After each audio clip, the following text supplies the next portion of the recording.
Well, good morning, and thank you very much indeed. And can I just start by saying a big thank you to everyone in this room for the engagement, for the advice and the support you've given me in sometimes a rather lonely position, although getting slightly less lonely and hopefully even more so come the next election. But I also wanted to start by saying something about my mentor and political hero, Gordon Brown, who's obviously organised today and is sitting in the front row here. A lot said and a lot will be said about former Prime Ministers and senior politicians, most of it unfair, a lot of it unwarranted.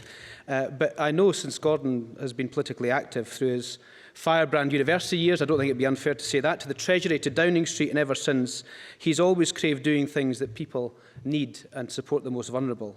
There are millions of people in this country who have been lifted out of poverty, given opportunities that would not have either was given, and given a better future to many millions of families and communities as a direct result of the person that Gordon is and the politics that he encompasses. And let's not forget, of course, as well, the tens of millions of people across the world in education or having access to healthcare or basic services as a result of his world leadership, passion and inspiration. So thank you, Gordon, because the world is a much better place. And if we could all be a bit more Gordon, we would have a better world, although I think the overall standard of world football might be considerably more Wraith Rovers than Barcelona. I'm grateful to be here speaking at this conference because it is focused on three big things: jobs, skills and pay. And that could not be more timely nor more important in an environment that has been politically consumed for too long by lines on maps and constitutional arguments. We've spent the last 15 years in Scotland selling Scotland to Scots, and I think it's about time we start selling Scotland to the world. I've run my own businesses when I had a real job before I became a politician, and the old adage is always true when you run your own business, that you learn from failure as well as mistakes and success. And nothing teaches you more about jobs, pay and skills than having the responsibility for employing people, paying their wages, paying suppliers, so that they can pay the wages of their employees. And I have to say the hardest but most educational time I had in business was paying staff wages one month on a personal credit card to get over a difficult patch that the business had. I'm not entirely sure if that's legal, but maybe somebody can tell me afterwards. The topic of jobs, pay and skills couldn't be starker. This week alone, the Citizens Advice Bureau of Scotland revealed that 1 in 5 of the people seeking advice because of overwhelming credit card debt built up by getting from day to the next paycheck, are actually in work. And the Joseph Rowntree Foundation survey showed 70% of families have had to go without one or more essentials in the last year. And despite government rhetoric, most people hauled below the poverty line are from working households, which show that pay and skills and jobs are at the key to resolving this issue. And of course, I don't want to be political, but it's worth reflecting on the Chancellor's response to this crisis in just the autumn statement last week. A tax cut that was spun despite tax going up for working people, and a mini-budget tagged as growth that downgraded growth forecasts in each of the next 3 or 4 years. And for Scottish taxpayers, of course, income rates frozen at an even lower threshold. So all in all, people are now facing the highest tax burden in 70 years at exactly the same time as bills are higher, the food shop costs more, and wages aren't growing. And that point is the crucial point, because under previous Labour governments, real wages grew. And let me give you some figures to draw the comparison. A 27% increase from £563 a week on average to £713. That was transformative for millions of families and communities. And that's what happens when you have a government that's focused on economic policy and improving the lives of the public. Yet sadly, I'm not sure we have that kind of economic leadership in this country at the moment.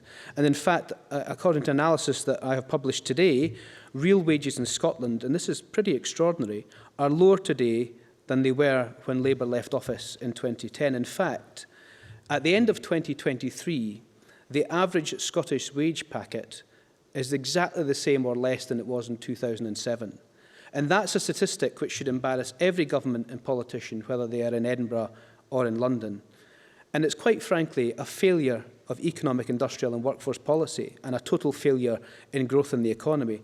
And of course, and I've heard the arguments, and I continue to hear the arguments, that GDP isn't entirety of economic success, and neither it should be, but it really does matter for the real world of wages and indeed of jobs when you look at these statistics.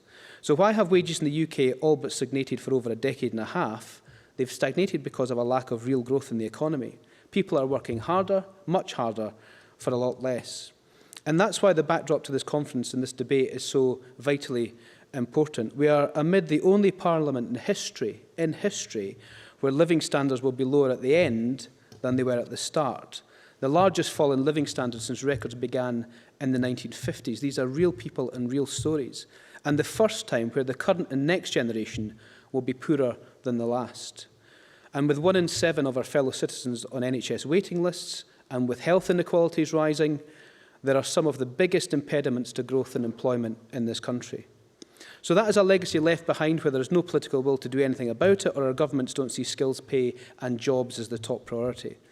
So fortunately, as we run into an election year, next year, there is a prospect of some change where Scotland can play an integral part in that.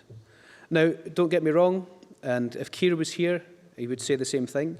If we're lucky enough to win back the trust of the British people at the next election, it will not be an easy task to reverse the current situation. Keir has set us 5 missions, and he will set the country 5 missions which will guide the next Labour government, and central to that, absolutely pivotal to that, is the first and most crucial, and that is growth, because it does feed into wages, it feeds into jobs, and it feeds into skills. And all the decisions made in terms of trying to achieve that mission for growth will be made in the long-term interest and stability of the country, rather than the short-term interests that create instability and uncertainty. Because without that economic growth, none of the change that we want to see and that we crave for, and you've spoken about this morning, is actually possible. There can be no relief from poverty without growth in the economy. There can be no relief from poverty without higher wages. There can be no relief from poverty for our communities without jobs and growth. And there can be no solution to the cost of living crisis that we've heard in our panel just a few moments ago without that economic growth either. There can be no reform and investment in our public services, guess what, without that growth. And there can be no better pay, better skills or better jobs without economic growth for everyone. And that's why Keir and his entire government will be centred around creating the highest sustained growth in the G7. Easy to say, but impossible to deliver without the partnership of people in this room. And the only way we can do that is through partnership with organisations, with institutions, and crucially with business. And unashamedly, a Labour government is pro-worker because it is pro-business, and a government that is pro-business because it is pro-worker. They go hand in hand. And we understand that to deliver the change we want to see, we can't work in silos either at Whitehall in terms of departments or indeed across the entire economy, because Whitehall and governments can't deliver any of this without working in partnership with you. We can't have a government and business priorities where never the two shall meet, and we've seen that all too starkly over the last few years. And instead, we want a constructive partnership with business and business leaders to deliver for the country. Over the last decade and a half, Scotland and the UK have lacked even a proper industrial strategy. We used to talk about not picking winners, but we should. We're good at things. We should promote them, we should back them, and we should let them drive the economic change that we want to see. In September, my colleague, the Shadow Business Secretary, Jonathan Reynolds, set out a detailed industrial strategy, and I would encourage people to look at that strategy. But it was built on some core principles. And those core principles were set out in Gordon Brown's Commission on the Future of the UK, which promotes economic clusters in every part of the country that are central to the growth mission of everywhere across the United Kingdom. And there's great potential for those clusters existing outside London in the south east, not to replace London in the south east, but to complement it. Let's take precision medicine in Glasgow, financial services and biotech in Edinburgh, energy in the north east, gaming and renewables in the Forth and the Tay. While the government have missed the boat on the first generation of renewables jobs, we have to make sure that doesn't happen again. We cannot see some communities across Scotland and the UK left behind as they were in the 1980s with deindustrialisation. So we want to be at the forefront of developing those industries like carbon capture and storage and offshore wind. We want to use the power of the state to ensure that harnessing of our renewables potential involves a supply chain here in this country. And we want to invest in the developing renewables technologies of the future. And all that can be achieved through GB Energy, a publicly owned energy company, which will be based here, right here in Scotland. And of course, driving the new, high quality, well-paid, secure jobs that are critical for the future. And of course, to deliver all that, we need to shape the skills and workforce for decades to come. My daughter Zola is just 3. You can probably tell from the bags under my eyes. And I don't think the jobs have been invented yet that she will do when she enters her career in a decade or so's time.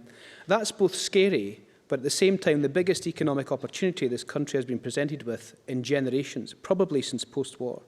And great cities like Edinburgh are bursting with innovation and promise. If you look from the roof of this building, if you were allowed to go up and have a look, you'll see a burgeoning tech sector not far from here, financial services, bioscience, quantum computing, energy innovation, and of course our famous food and drinks industry. Not to mention, of course, the UK's best football club that plays in maroon that you would be able to see from the roof of this building. But that's not new for a city of the Enlightenment like Edinburgh. The University of Edinburgh has had a department teaching and researching artificial intelligence since 1964.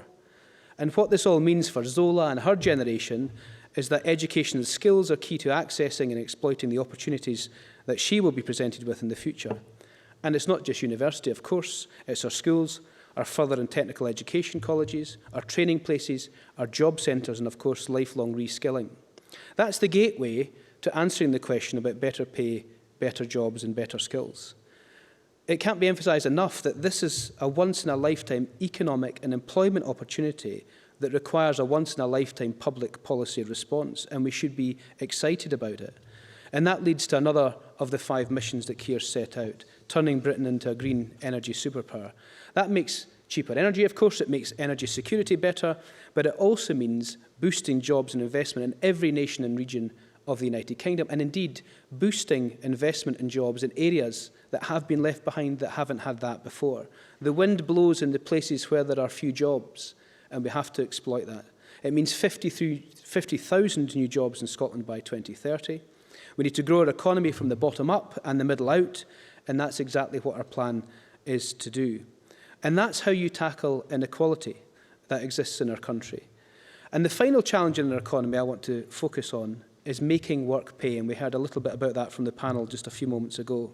And unlike decades in the past, the scourge of poverty is not principally an issue of joblessness. In fact, it's the opposite. According again to the Joseph Rowntree Foundation, more than 2/3 of working-age adults living in poverty are in a household where at least one adult is working, and often both. In Scotland, 69% of children living in poverty are in working households. The evidence is therefore clear. For millions of people in our country, work isn't paying, and we need to make work pay. An economy where people in work are still in poverty is an economy that isn't working today or for the future.